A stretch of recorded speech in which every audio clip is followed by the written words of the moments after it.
He was the man who vanished from earth, who walked not just with God, but beyond the limits of time and space.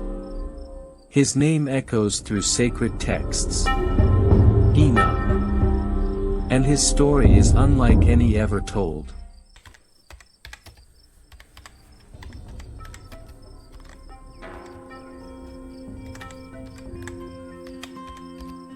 Long ago, before the Great Flood, when the world was still full of mystery and the divine was close, people could still feel heaven's presence. The stars were not just lights, but signs. The sky spoke in silence, and God still walked with men. In that ancient time, a child was born into the line of Jared. His name was Enoch, the seventh from Adam. From the beginning, he was different. While other children played, Enoch watched the sky, listened to the wind, and sat quietly, as if he already knew things no one had taught him. The elders noticed this. They spoke of strange dreams and signs the night he was born, of stars moving in unnatural patterns and a voice crying from the heavens. He wasn't strong or mighty, but wherever he walked, the world around him seemed to notice. Animals stopped. Trees stood still. There was something holy in his presence. As he grew older, Enoch often left his home to wander the wilderness. He would climb hills and sit by rivers, waiting in silence. And one evening, as the sun set and the sky turned gold, he felt the world shift. The air grew thick. The wind stilled. And then, a voice spoke, not aloud, but deep inside him. Enoch, I have chosen you. The earth trembled. The stars above seemed to shine with purpose. Enoch saw a vision, an enormous throne surrounded by light and flame. A figure stood before it, too bright to behold, surrounded by countless angels. The voice continued. You will walk between heaven and earth. I will show you what no man has seen. You will carry my message and write what I reveal. And so Enoch was taken, not just in body, but in spirit. He was lifted into the heavens. He passed through many layers of sky, where he saw stars kept in their courses, the tree of life blooming in paradise, and the angels who serve God without rest. He saw the Watchers, angels who had come down to earth and broken God's law. Their children, the giants, had brought violence to the world. Enoch was shown their punishment, locked in deep, dark prisons until the day of judgment. He saw the coming of the great flood, and beyond it, the rise of the Son of Man, who would return in glory to judge the world. God gave Enoch books filled with secrets, about the stars, the earth, time itself, and the destiny of souls. These were the books of wisdom, written on glowing tablets of fire. When Enoch returned, he was not the same. His face shone with the light of heaven, and his words carried the weight of eternity.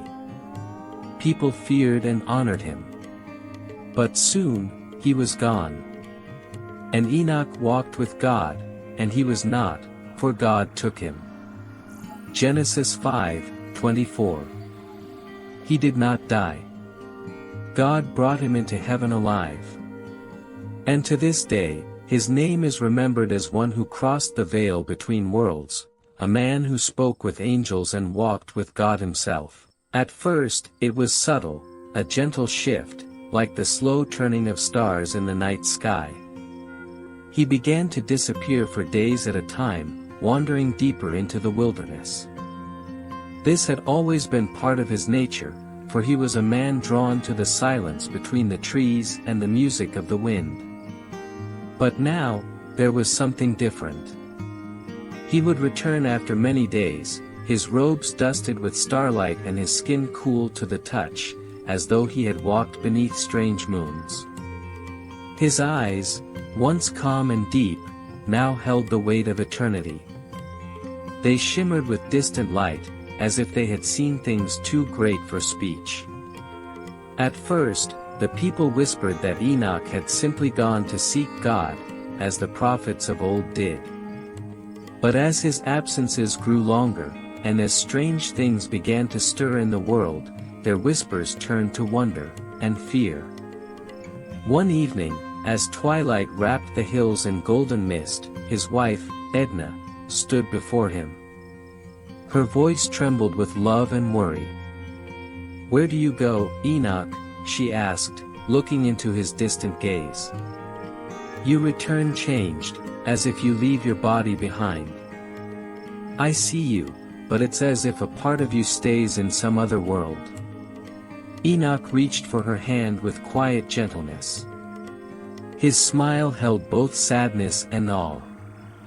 "I walk with the Creator," he said. "And when I am not here, I am in a place where time bends and light sings. A place where angels keep watch, and the breath of God moves like wind upon the waters." She could not understand, not fully. But she believed him. In truth, Enoch had been taken into the higher realms, drawn up by the will of the Most High. These were not dreams or visions, but living journeys, through the many heavens spoken of only in whispers. He had passed through the veil, where reality bends and the throne of God burns with holy fire. There, in the halls of the seventh heaven, he walked among the watchers, some bound in chains for their rebellion, others still in service of the Lord. He saw the paths of the stars traced in glowing lines across the firmament, watched the seasons unfold like songs across the earth, and stood in awe before the tree of life, whose fruit gleamed like living suns. He was shown the secrets of time, the names of the righteous yet unborn, and the fates of the wicked yet unjudged. He heard the voice of the Holy One, who said, "You are my messenger. You will bear witness to the truths hidden from men. Write what you see, and seal what must be kept." These journeys were not without cost. Each time Enoch returned, something had shifted, not only in him, but in the world around him. The rivers grew darker, as if reflecting the weight of things unseen. The sky grew heavier, clouded with an unspoken tension. The land, once abundant, seemed to pause in its fruitfulness, as though holding its breath. Some believed Enoch's walk with the divine was a blessing, a sign that God had not abandoned the world. Others feared it was a warning, that heaven was preparing for judgment. After one of his longest absences, Enoch returned, transformed. He walked into the village as though carried by the very breath of God, each step pulsing with the weight of something ancient and eternal. The earth itself seemed to respond beneath his feet, resonating with a hum too deep for human ears. His eyes, once calm, now shadowed with celestial fire, seemed to look not merely at the present, but through time itself. It was as if he had watched the birth of stars and the fall of nations, and had returned bearing the memory of it all. He was no longer just a man. He was a bridge between two worlds, his soul stitched into both the dust of the earth and the endless heavens. People gathered instinctively, drawn by the gravity of his presence. Old ones, children, warriors, and mothers, all could feel that a divine moment had come. And then he spoke. His voice was not loud, but it carried like thunder on the wind. "The time has come," Enoch said. "The watchers have fallen. Their sins have spilled across the earth. Their children, the Nephilim, walk among us. They are giants of old, beasts of violence, born of rebellion. The Creator has spoken. A great reckoning draws near." Gasps rippled through the crowd. They had heard the old stories, of angels who left their place in heaven to take human wives, bringing forbidden knowledge with them. But these had always been whispers in the dark, tales shared over fires.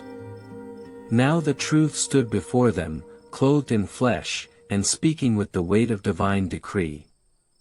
From that day, Enoch became a man on a mission. He traveled from valley to valley, village to village. His words were clear. Repent. Return to the ways of righteousness. The earth groans beneath the sins of men, and judgment will not wait forever. He warned them of the mountains trembling, of the stars weeping light, of the veil between heaven and earth growing thin. He spoke of the abyss prepared for the watchers, and of the flood that would soon cleanse the land. Some listened and wept. Others mocked him and turned away, choosing the comfort of sin over the fear of truth. But the earth did not stay silent. In the places where Enoch's voice was rejected, the skies grew gray, the winds carried sickness, and rivers dried to dust. Crops failed. Livestock miscarried. Nightmares haunted the people. But in villages that welcomed his message, the earth bloomed. The air was fresh, rain fell gently, and peace settled like morning mist. Enoch's presence had become a sign, a harbinger of blessing or judgment, depending on the hearts of those who received him. Wherever he walked, the very soul of the land responded. Some said the ground warmed where he stood. Others swore that stars followed his path. And then came the day he was summoned again into the heavens, this time not as a witness, but as a judge. The watchers, once majestic angels of the heavenly host, now stood trembling in the higher realms. Bound in shame, their eyes fell before the one they had once outranked. But now Enoch stood in divine authority, clothed not in robes, but in the voice of the Almighty. You were sent to guard, not to tempt. You taught sorcery and war, the secrets of steel and seduction. You have defiled my creation. You have corrupted mankind. Your time is over. The watchers wept, but the judgment was sealed. Chains of divine fire bound their limbs, chains forged in the light of the seventh heaven. One by one, they were cast into the great abyss, a prison of darkness beneath the earth, where they would remain until the final judgment at the end of days. The heavens shook, and the earth echoed. The skies cracked with lightning not of this world. Mountains groaned. Oceans hissed. And all who had hearts to feel it knew, something had changed forever. This was no ordinary punishment. It was a cosmic reckoning, a fracture in the balance between heaven and earth. And Enoch, the man who once wandered quietly into the hills, had become the voice of judgment, the scribe of God, and the living echo of eternity. As Enoch's mission came to an end, he knew that his time on earth was drawing to a close. The world had changed, and his task was complete. His final disappearance came not in the form of a sudden vanishing, but as a gradual fading, a transition from the earthly realm into the divine. On a night when the moon was full, glowing with a soft silver light, Enoch stood alone in the field, staring up at the sky. The stars were brighter than they had ever been, their light flickering like the heartbeat of the universe. And as he looked, he felt the pull of the divine once more. With a final breath, he ascended, not in a flash, but in a soft, gradual rising into the night sky, as though the very heavens had opened to welcome him. His final disappearance was not an end, but a transformation. He had become one with the eternal, no longer bound by time, his soul free to journey across the infinite planes of existence. But the earth had changed. Enoch's presence had left an indelible mark on the world. Where he had walked, the land remembered. The balance between the realms had shifted, and humanity's connection to the divine had been deepened. Though Enoch was no longer physically present, his legacy endured in the hearts of those who had heard his words. The earth had been forever changed by Enoch's life, his disappearances, and his divine mission. The land, the people, and even the stars had all felt the impact of his journey, and so the world moved forward, forever marked by the presence of a man who had walked between worlds.